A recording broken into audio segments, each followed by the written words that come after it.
In this topic, we are going to continue solving for the zeros of a polynomial function, but this time a sub n, or our leading coefficient, is greater than 1. In our past lesson, kapag ang a sub n natin is equal to 1, we use integral zero theorem.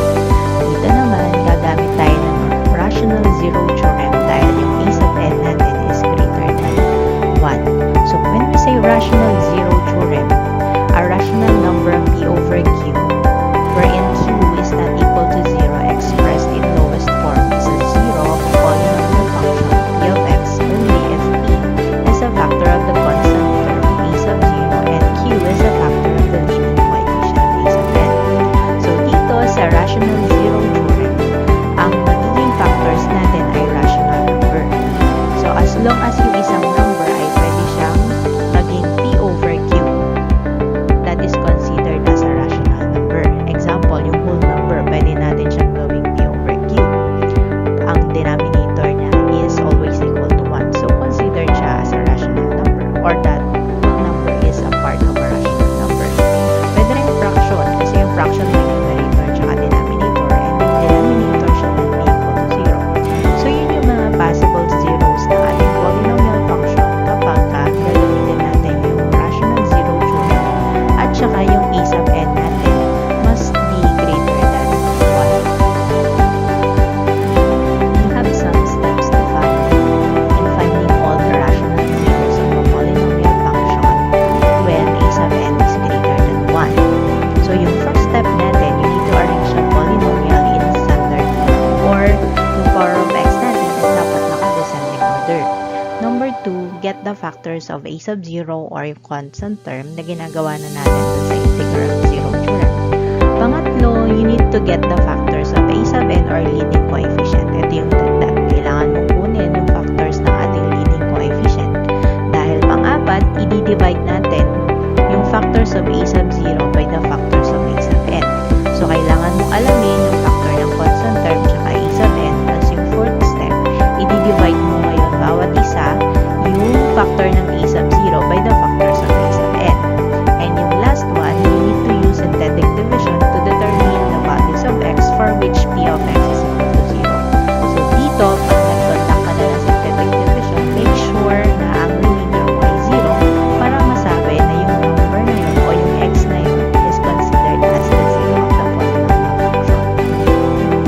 Let's start with solving our first example. Find the zeros of f of x equals 4x cubed minus 3x squared minus 25x minus 6. So ano yung value ng a sub n natin dito? That is 4.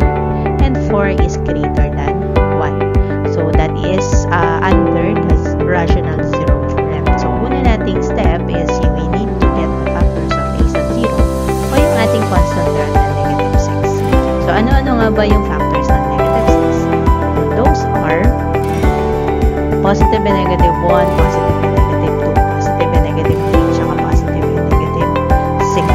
After getting the factors of a sub 0, kunin mo naman yung factors ng a sub n o yung leading coefficient natin na 4. Ang factors ng 4 are positive and negative 1, positive and negative 2, positive and negative 4. After getting the factors of a sub 0 tsaka a sub n, i-divide na natin sila sa isa. So, divide the factors of a sub 0 by the factors of a sub n. Isa-isa natin silang i-divide. So, kung mapapansin mo, kapag ang mga number na to ay dinivide natin sa 1, mauulit or masisimplify yung 1, 2, 3, tsaka 6.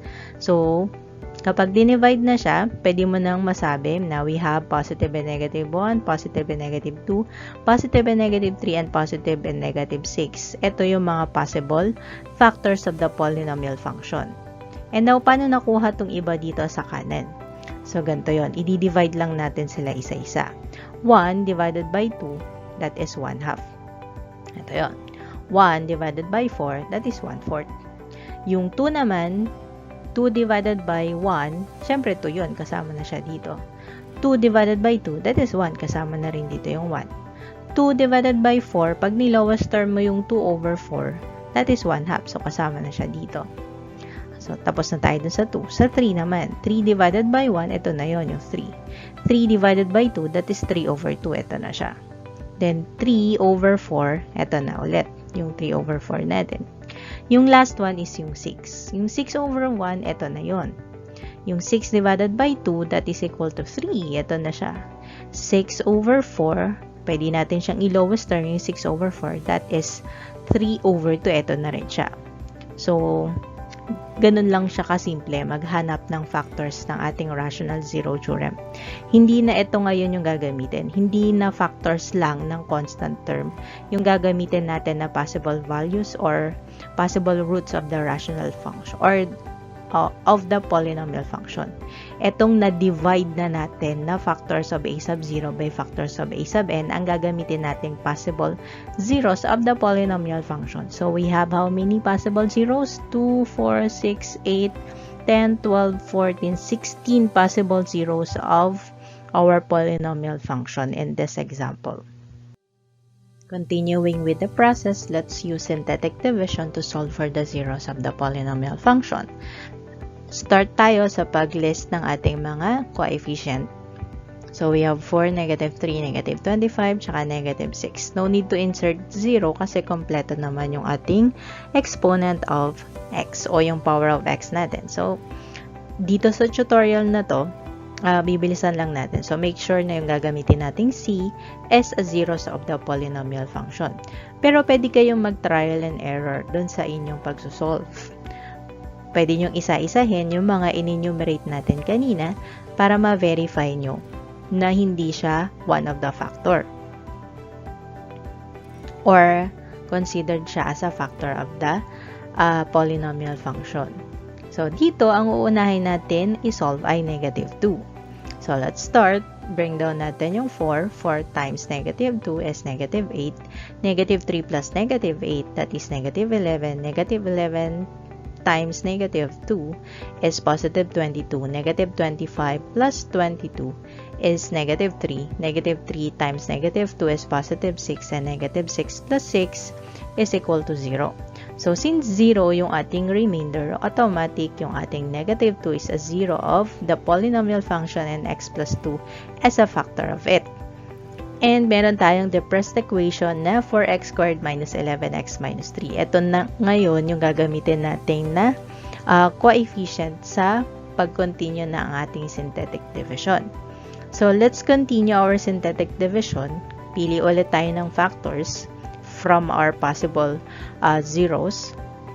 So, let's have 4, negative 11, negative 3.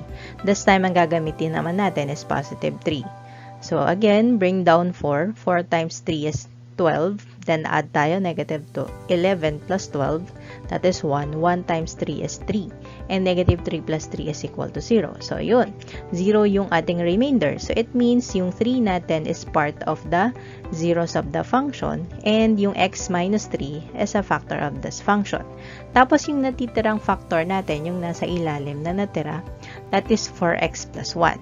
So, tatlo na yung ating factors. We have x plus 2, x minus 3, and 4x plus 1.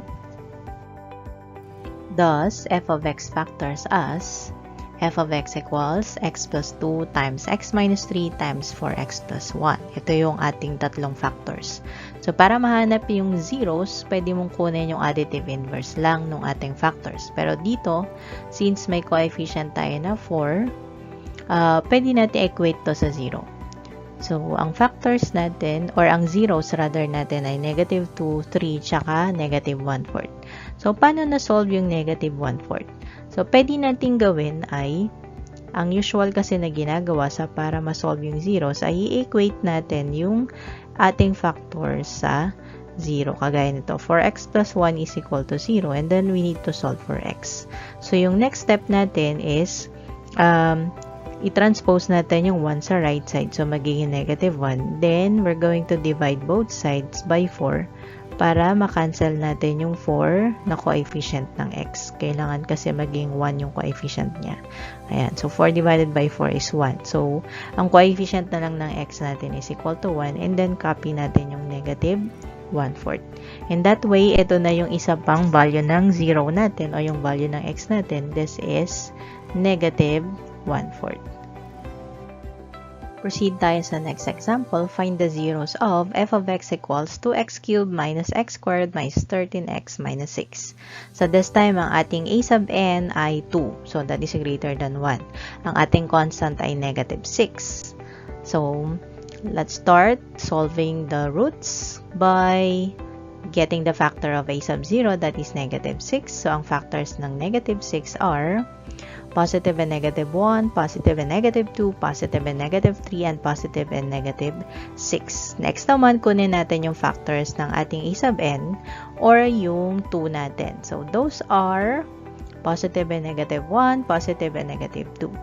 Ngayon naman, magdi-divide na tayo ng factors ng a sub 0 by the factors of a sub n. So isa-isahin natin itong i-divide.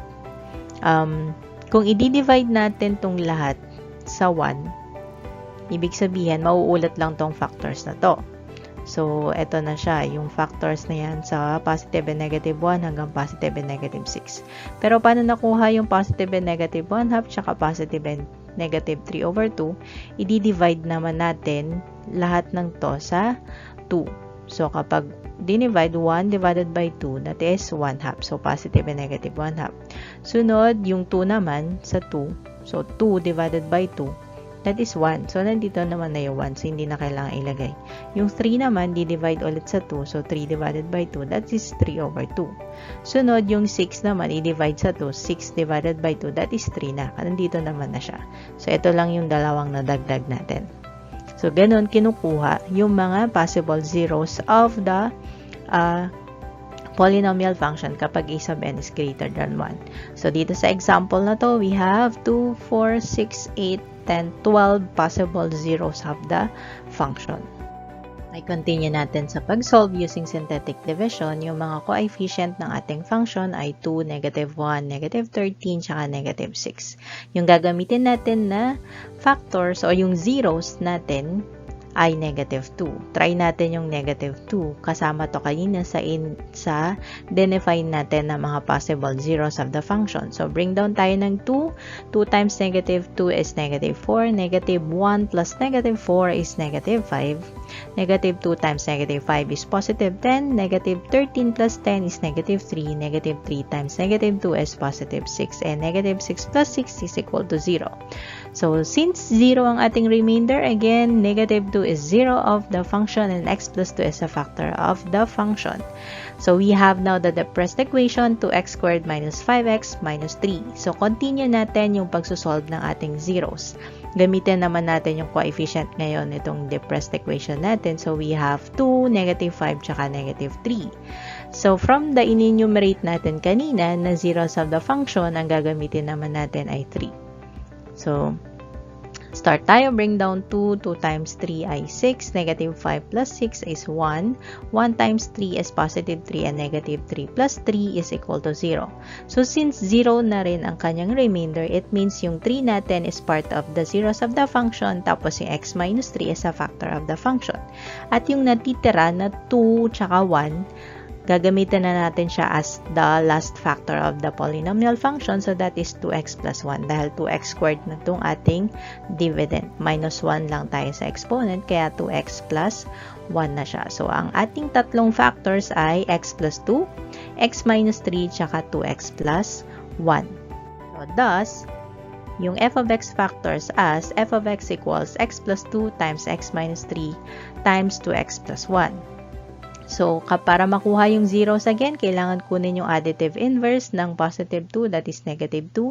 Additive inverse ng negative 3 ay positive 3. Tapos yung negative 1 half, para makuha to, inequate lang yung 2x plus 1 sa 0, kagaya ng ginawa natin kanina sa 4x plus 1. Let's have another example. Find the zeros of f of x equals 15x cubed plus 14x squared minus 3x minus 2. So, this time, ang ating constant term ay negative 2. Tapos, yung ating leading coefficient ay 15. Greater than 1 again to. So, applicable pa rin yung rational zero theorem. So, start tayo by getting the factors of a sub 0, which is negative 2. So, those are positive and negative 1, positive and negative 2. Next naman yung factors ng 15. So, ano yun? Those are positive and negative 1, positive and negative 3, positive and negative 5, at saka positive and negative 15. And then, next, after getting the factors of a sub 0 tsaka a sub n, i-divide naman natin ngayon yung factors na nakuha natin ng a sub 0 tsaka a sub n. Factors nila, i-divide lang. So, let's start dividing. Kapag dinivide natin yung 1 tsaka 2 sa 1, of course, mauulit yung 1 at tsaka 2. So, kasama na siya considered as a factor. Sunod, yung 1, i-divide na natin ngayon sa 3, sa 5, tsaka 15. So, 1 divided by 3 is 1/3, 1 divided by 5 is 1/5, 1 divided by 15 is 1/15. Sunod yung 2 naman. Yung 2 divided by 1, ito na siya. 2 divided by 3, that is 2/3. 2 divided by 5, that is 2/5. And 2 divided by 15, that is 2/15. So, yun. Kaya na-enumerate lahat tong possible zeros of the function. So, ilan sila? Bilangin natin. 2, 4, 6, 8, 10, 12, 14, 16. 16 possible roots ang pagpipilian natin para ma-solve yung tatlong zeros of the function natin. Proceed tayo sa fifth step. Using synthetic division, so ang coefficient ng ating function ay 15, 14, -3, tsaka -2. So, from the enumerated possible zeros of the function, gamitin natin yung -1. So, bring down 15. 15 times -1 is -15. 14 plus -15 is -1. -1 times -1 is +1. -3 plus 1 is -2. -2 times -1 is +2. -2 plus 2 is equal to 0. So, 0 ang kanyang remainder. It means -1 is 0 of the function and x plus 1 is a factor of f. At meron tayong depressed equation na 15x squared minus x minus 2. Ito yung mga natirang coefficient sa ating third row. At dahil x cubed kanina, bawas lang tayo ng isa kaya x squared tayo. Ito na yung x plus 1 na factor natin. So, continue natin yung pag-solve using synthetic division. Gamitin natin yung coefficient ng depressed equation. We have 15, -1, tsaka -2. And then, yung factors na in-enumerate kanina, let's use -1/3. This is a fraction. So, bring down 15, then 15 times -1/3. So, para ma-solve yun, 15 times 1 is 15 divided by 3. That is 5. Pero may negative dito, kaya -5 yung ating sagot. Then, add -1 plus -5 is -6. Again, -6 times -1/3. So, magiging -6 times 1 is +6 divided by 3 is equal to 2. Then, -2 plus 2 is equal to 0. So, 0 ang kanyang remainder. It means yung -1/3 is a 0 of the function and magiging 3x plus 1 siya kapag sinolve mo siya as a factor of the polynomial function. And then, yung isa pang factor, yung 15, -6, magiging 15x minus 6 siya, pero pwede natin siyang i-divide sa 3 para ma-lowest term, magiging 5x minus 2. So, ito na yung mga factors natin. We have x plus 1, 3x plus 1, tsaka 5x minus 2. So, paano nga ba bumalik or paano ba magiging 3x plus 1 yung ating -1/3? So, since x is equal to -1/3, so ang gagawin mo lang dyan, i-multiply mo yung both sides by 3. Ayan, multiply by 3. So, we have 3x. Tapos, sa right side, makakancel na yung 3. Ayan, magiging 1 na yan. So, we have -1 na lang na natira. And then, add both sides by +1. So, magiging 3x plus 1 is equal to 0. So, ito na yung isa pang factors. Diyan nang galing yung 3x plus 1 na nasolve natin kanina. Tapos, yung 5x minus 2, dinivide lang yung 15x. Yung 15x minus 6, dinivide lang to parehas sa 3. Kasi ang common factor nila ay 3. Tapos ang denominator din ng ating c kanina ay 3. So 3 yung pang di-divide, magiging 5x minus 2. So kaya nakuha yung 5x minus 2. Thus, f of x factors as x plus 1 times 3x plus 1 times 5x minus 2. And then yung zeros of the function are -1, -1/3, at saka 2/5. So, paano nakuha yung 2/5? Equate mo lang yung 5x minus 2 sa 0 and then solve for x. Parang kagaya kanina sa 4x plus 1. Let's have another example. Find the zeros of f of x equals 2x raised to 4 plus x cubed minus 19x squared minus 9x plus 2. So, get the factors of a sub 0 o yung constant term natin na 9. These are positive and negative 1, positive and negative 3, tsaka positive and negative 9. After getting the factor of a sub 0, kunin naman natin yung factors ng a sub n. Ang a sub n natin ay 2. So, ang factors niya ay positive and negative 1, tsaka positive and negative 2. After that, we need to divide the factors of a sub 0 by factors of a sub n. So, magdi-divide tayo isa-isa. Etong 1, 3, tsaka 9, pag di-divide sa 1, mauulit lang yung 1, 3, 9. So, sunod, i-divide ulit natin lahat ng tatlo na to sa 2 naman. So, 1 divided by 2, that is 1 half. 3 divided by 2, that is 3 over 2. And 9 divided by 2, that is 9 over 2. So, lagyan mo na lang siya ng positive and negative numbers. Ito yung mga possible zeros of the function. So, bilangin natin 2, 4, 6, 8, 10, 12. 12 possible zeros of the function, pero 4 lang yung hahanapin natin na factors. Let's continue solving using synthetic division. Gamit yung mga coefficient natin kanina, we have 2, 1, negative 19, negative 9, tsaka 9. Ang gagamitin natin na possible root ay negative 1. So, let's check kung negative 1 is one of the zeros of the function. So, bring down 2. 2 times negative 1 is negative 2. 1 plus negative 2 is negative 1. Negative 1 times negative 1 is positive 1. Negative 19 plus 1 is negative 18. Negative 18 times negative 1, that is positive 18. Negative 9 plus 18, that is 9. 9 times negative 1, that is negative 9. And 9 plus negative 9 is equal to 0. So, since 0 na yung ating remainder, again, negative 1 is 0 of the function and x plus 1 is a factor of f. So, meron na tayong depressed equation ngayon na 2x cubed minus x squared minus 18x plus 9. Galing yan dun sa third row na natira. And then, dahil x raised to 4 kanina, x cubed na yung ating depressed equation dahil na separate mo na si x plus 1. So, continue natin using synthetic division gamit ang coefficient. We have 2, negative 1, negative 18, tsaka 9. This time, 3 naman yung gagamitin natin na C. So, let's solve. Bring down 2. 2 times 3 is 6. Negative 1 plus 6 is 5. 5 times 3 is 15. Negative 18 plus 15, that is negative 3. Negative 3 times 3 is negative 9. And 9 plus negative 9, that is equal to 0. Since 0 na ulit yung remainder, it means yung 3 is part of the 0 of the function. So, kasama na siya yung x minus 3 sa factors of the function. At meron na tayong depressed equation na 2x squared plus 5x minus 3. So, continue natin. So, from the factors, f of x equals x plus 1 times x minus 3 times 2x squared plus 5x minus 3. Continue natin yung pag-solve ng zeros of the function. Gamitin natin yung coefficient ng ating depressed equation na natira. So, we have 2, 5, negative 3 at gamit naman tayo ng negative 3 na possible zeros of the function. So, let's solve. Bring down 2. 2 times negative 3 is negative 6. 5 plus negative 6 is negative 1. Negative 1 times negative 3 is positive 3. Negative 3 plus 3 is equal to 0. So, since 0 yung remainder, yung ating negative 3 is a 0 of the function, tapos yung x plus 3 is part of the factors. Tapos yung natitira pang factors is 2x minus 1.